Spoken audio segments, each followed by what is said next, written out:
Pakistan kan een nieuw hoofdstuk beginnen in zijn geschiedenis, nu het geweld en de terreurdaden aanzienlijk verminderd zijn. Ook op economisch vlak verwacht Pakistan dat de moeilijkste periode achter de rug ligt.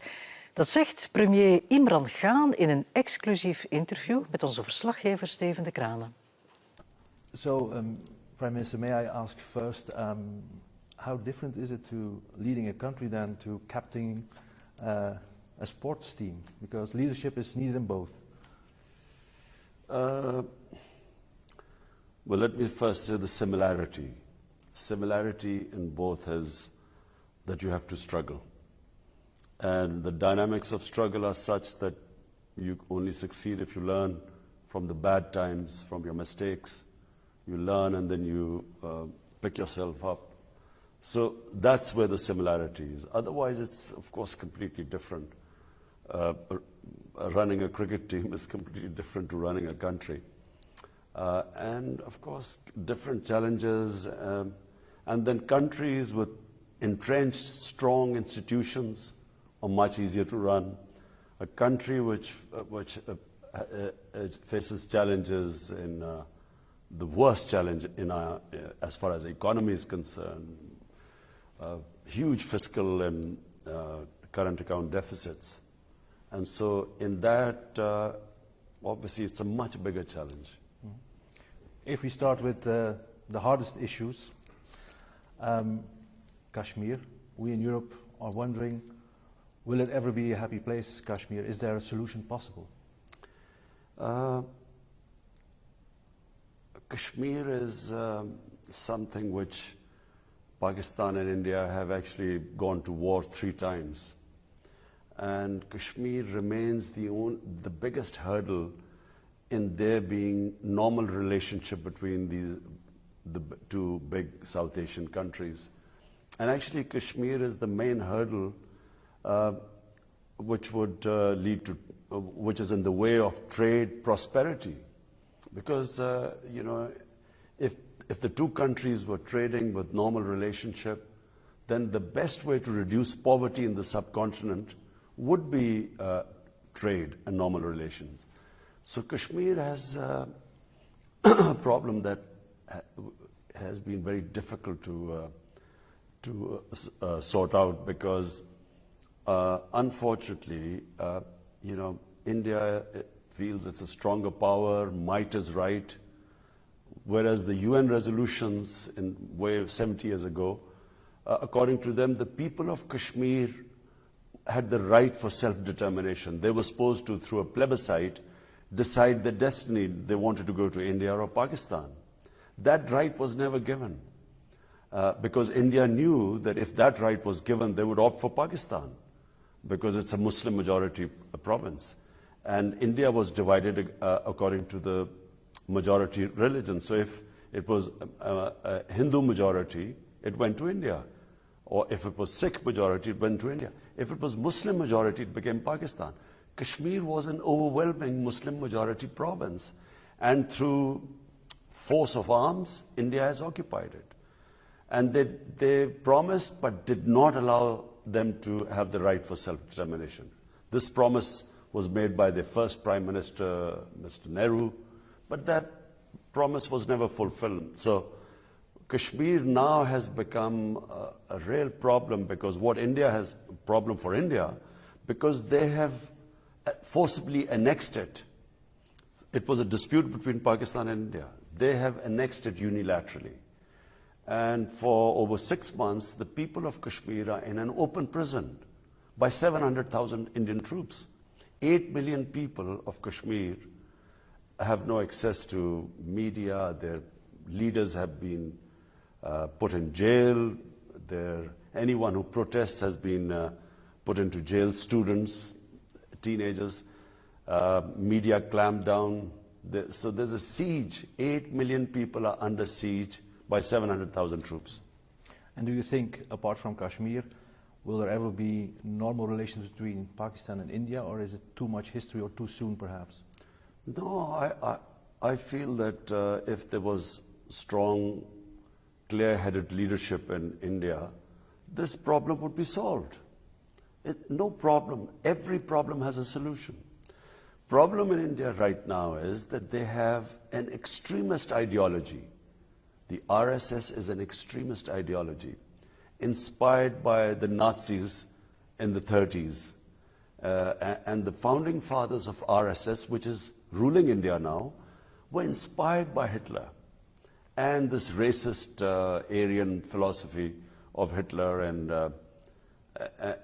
they backed the Holocaust of the Jews because they believe in the ethnic cleansing of Muslims from India. So it is an extreme ideology, and unfortunately it has taken over India. And that's why they put these 8 million Kashmiris who are Muslims, they put them in an open prison. So I do not see much hope with this government, but I do see that in future an Indian government, a strong leadership, they would want this issue to be resolved. And as I said, every problem has a solution. Talking about solutions, in Afghanistan there are talks between US and Afghan Taliban. What is Pakistan doing to make it a success? Well, first of all, you must remember that in Pakistan there are still 2.7 million Afghan refugees here. And there are refugee camps which have over 100,000 people still living here. So what Pakistan can do is put leverage on the Afghans, on the Taliban, some of whom have families here, to make peace in Afghanistan. And I can assure you that Pakistan has tried its best. Since my government has come in, we have left no stone unturned so that there would be peace in Afghanistan. And fortunately, things are moving in the right direction. It's not going to be easy because there's been 19 years of conflict. But it is for the first time moving in the right direction. The Americans are wanting peace and dialogue with Taliban, and Taliban have now sitting with the Americans. The next phase would be ceasefire, then possibly an agreement, if the ceasefire goes well, then an agreement, and then I guess the next phase would be the Taliban sitting with the Afghan government. Mm-hmm. And what about Pakistan? If you move to Pakistan, are the dark times over? Because there were some very hard years also for Pakistani people with terror-related incidents, bombings, shootings. Do you think that extremism is stamped out? You see, let me explain what happened in Pakistan. So you need to know the history. In the 1980s, Pakistan was backing the Mujahideen, who were backed by the Americans and CIA and the Western countries, to fight against Soviet invasion of Afghanistan. So it was called the Afghan Jihad. So Pakistan backed the Afghan Jihad. A lot of the Mujahideen came from different countries to fight in Afghanistan. And this was all, of course, encouraged by Western countries and of course, backed by the Americans. And a lot of these groups were trained in Pakistan. So when the Soviets left Afghanistan in 1989, Pakistan and Afghanistan were left with these militant groups, these guerrillas, these different Mujahideen groups. And so come 9/11, now the United States lands in Afghanistan.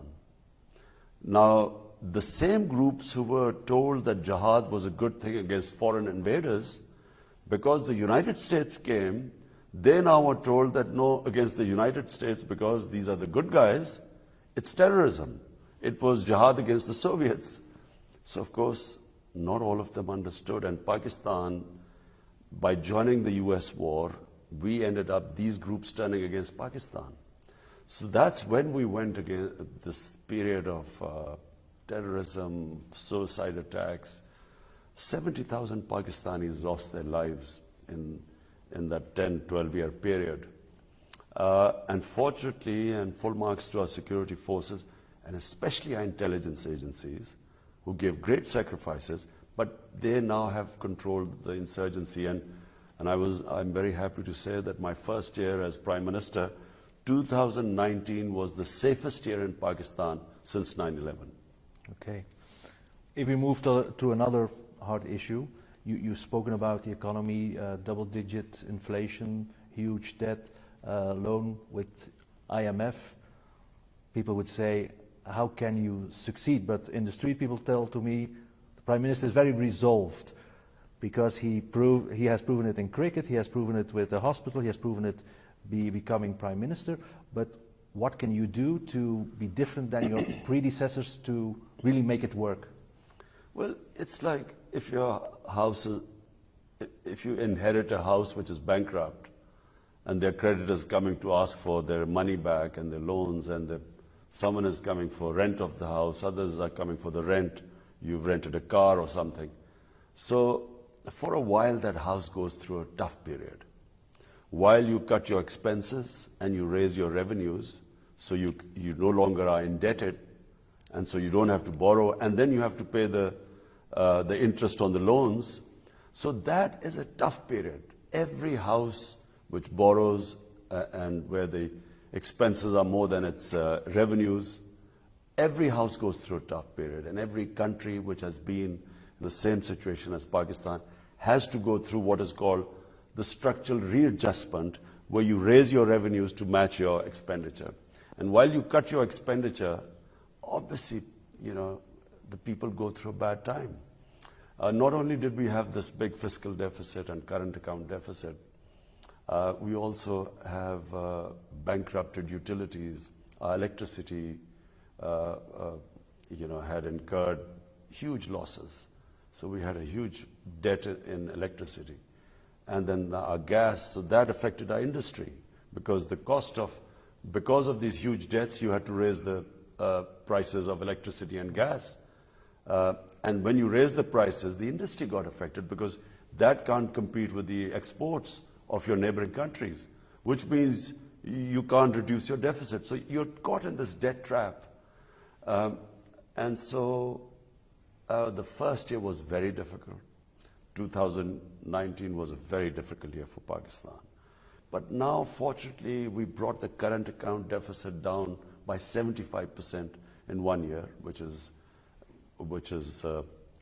tough but good. Exports are increasing, not that fast, because the world at the moment, the economy overall in the world is slowing down. But we've cut down our imports. We've tried to work on our electricity sector so that we cut down the losses. So it's been a tough period of readjustment, and I expect that this is the year 2020 where the economy will show signs of recovery. Yeah, because you've spoken about priority, lifting 100 million Pakistani out of poverty, new Pakistan. What is your vision for an ideal Pakistan? Which kind of country would you say Pakistan should be?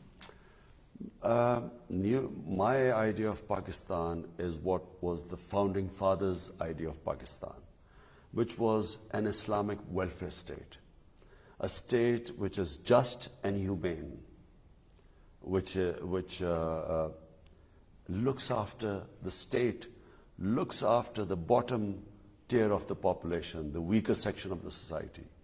And if you ask me, the first Islamic state was the first welfare state in the history of mankind some 14 centuries ago. State of Medina? State of Medina. It was a welfare state. And it was a state which had rule of law. It had rights. Every human being had rights protected by the state. And that was the basis of the civilized state, which laid the foundation for the next 7 centuries. It became the leading civilization in the world. And of course, emphasis on education, which was laid by our Prophet, peace be upon him. So therefore, that's my ideal. And if you ask me in modern day which state would resemble that, I would say Scandinavian states, because they have very high welfare. I find them very civilized. And what China has achieved, China has taken out 700 million people out of poverty in the last 30 years. But different political systems, welfare state, tax collection is needed then? Look, First of all, you need to have direction. The leadership in a country needs to know where it is headed, what it wants to achieve. So if your objective is that I will achieve prosperity by raising people above the poverty line, which is what China did.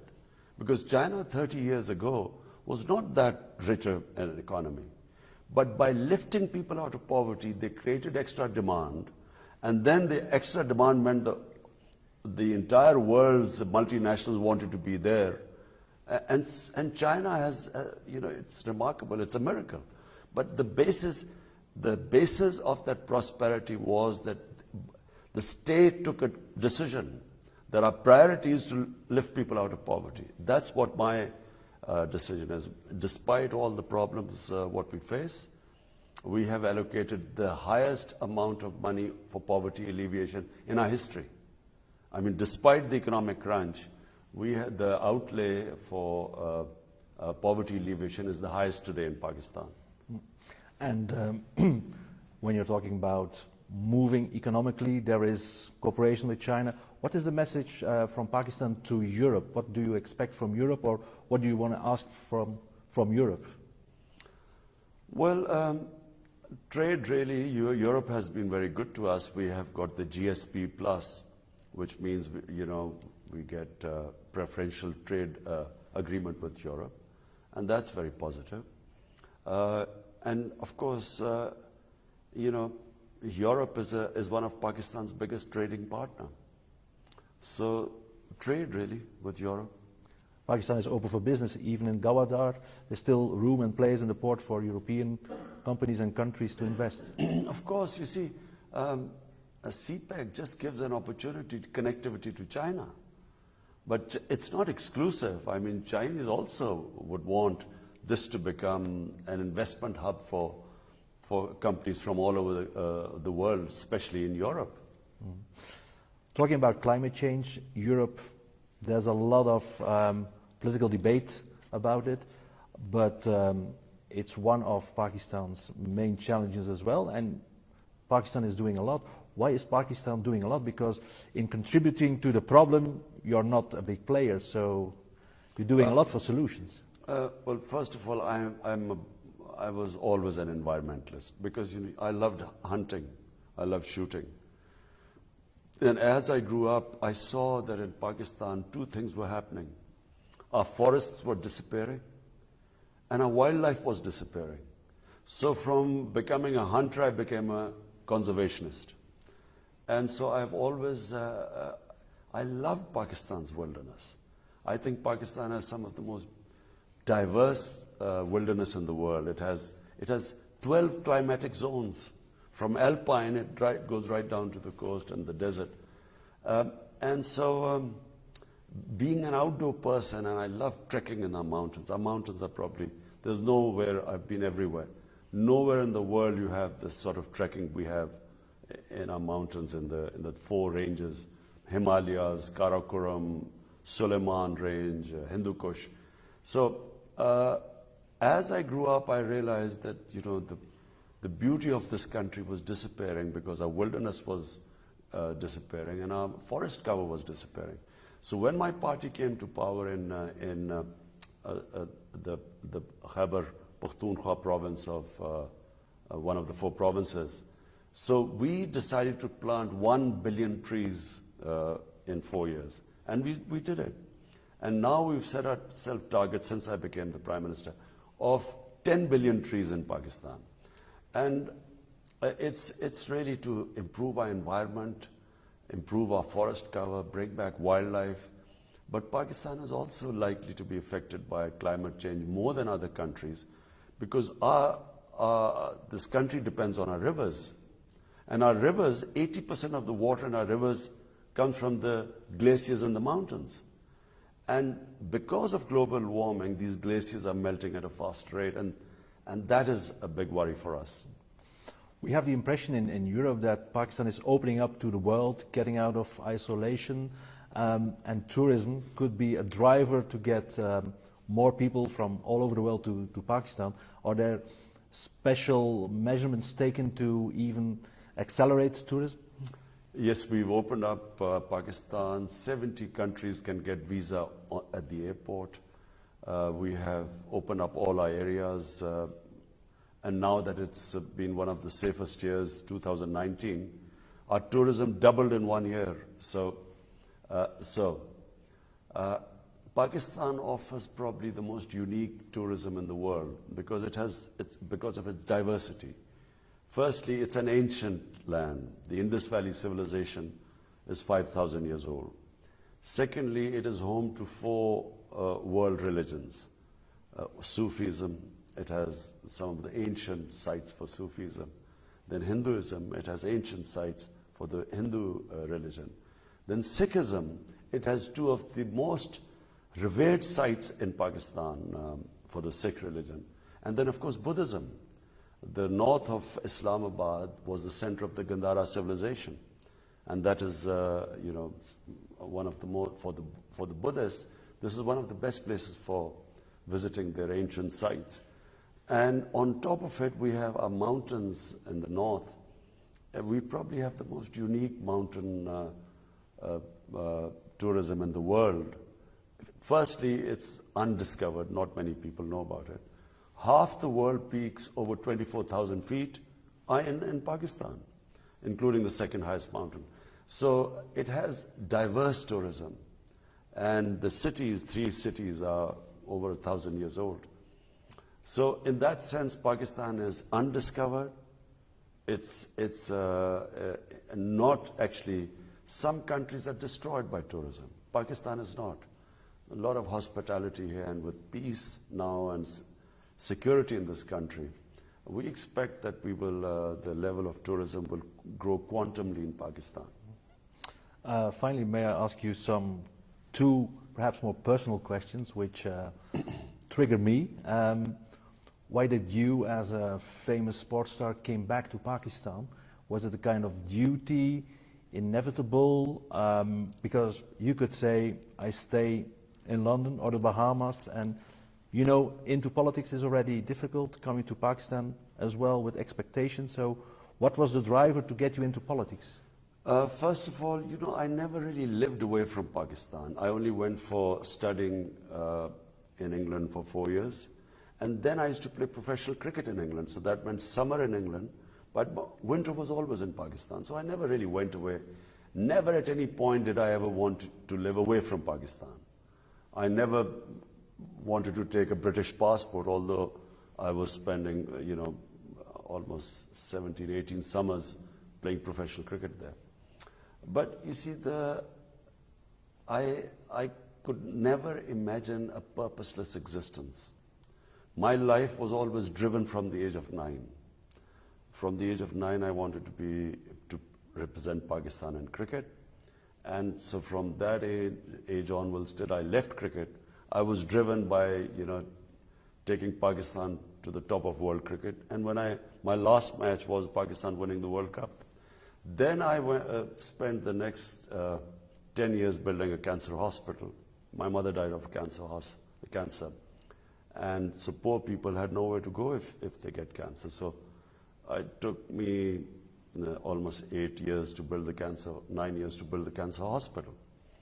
And then I decided to go into politics because I felt that the political elite in Pakistan was corrupt. And corruption is the biggest reasons why countries have poverty. It's not lack of resources. Countries are not poor because of lack of resources, because some of the richest countries in terms of resources are poor because of corruption. So I came in on an anti-corruption platform some 23 years ago. And because I was fighting the political mafias, that's why it took me so long to succeed. And then it's related to the previous question. The image, which I read also from British tabloids, was more like a very liberal, young, successful cricket star, becoming a more religious person. How hard was that, or was it just also another aspect that people in the West didn't see? Look, if a human being is lucky, if they're lucky, sometimes during their life they will ask themselves 2 questions. One, what is the purpose of my existence? And two, what happens to me after I die? And if they are luckier, they will find the answers in spirituality. Because science does not answer these two questions. So, like everyone else, all the time I would self-analyze, analyze my life. I had more fame than anyone in my country. I had love in this country and an easier life, a privileged life. So I could have spent the rest of my life actually just talking about cricket and living very well. But if you do ask yourself the question, what is my purpose of existence? And the spiritual in the spiritual world, it is not that I should live as a selfish life, which is what, if I wanted, I could have lived a very comfortable, selfish existence. In the spiritual world, you are responsible. The more the Almighty gives you, the more responsibility you have towards other human beings. Hence, my life turned from first to build a hospital for poor people, and then to enter politics and build a welfare state. No matter how much social work I would have done, I could never have helped so many people as you can in government and build a welfare state. So it is all part of that spiritual journey which comes from asking these two questions. And finally, given the challenges of Pakistan, given the history, given what they call the establishment, which there are the other parties, are you never afraid to take up the challenge? Because this is a country where the life of a prime minister means a lot. Well, you must understand that when you move towards spirituality, so one thing that happens, and my faith tells me, that life and death is in Almighty's hands. And all you have in your hands is effort. We human beings, all we have is the ability to struggle. Whether we succeed or not is not in our hands, it's in Almighty's hands. So I do not fear death, I don't fear failure. All I know is that I will try my best, and once I've tried my best, I leave it to the Almighty. So whatever is His decision, I'll accept it as the will of God. Mr. Prime Minister, I had so many questions and still have about Pakistan, but thank you very much. Very enlightening.